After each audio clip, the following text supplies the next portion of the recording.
在起草并购协议的违约条款中，常常会出现不同的表达方式，例如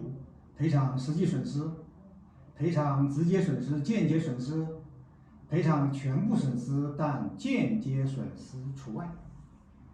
我们的建议是，应参照民法典最适合的条款，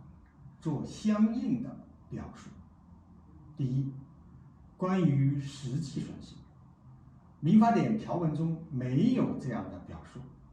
但是最高人民法院关于全国法院贯彻实施民法典工作会议纪要第10条规定，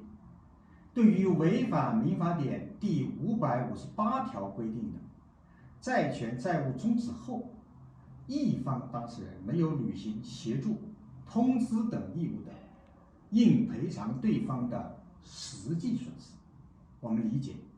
这是对后合同义务赔偿责任的规定。第二，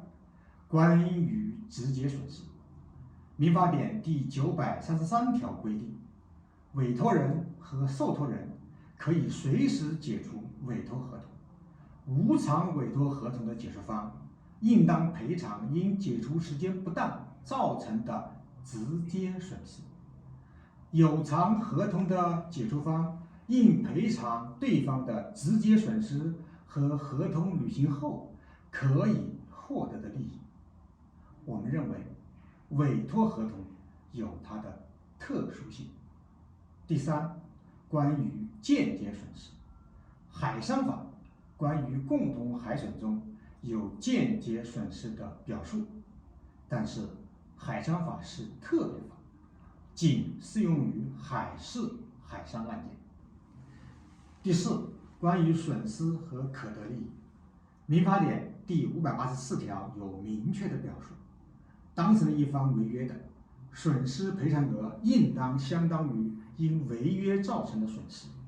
包括合同履行后可以获得的利益。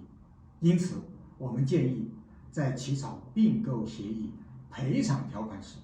可以采用2种表述方式。第一，一方违约的，应赔偿对方因违约造成的损失，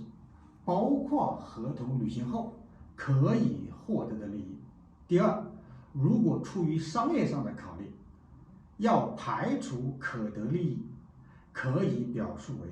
一方违约的，应赔偿对方因违约造成的损失，但不包括合同履行后可以获得的利益。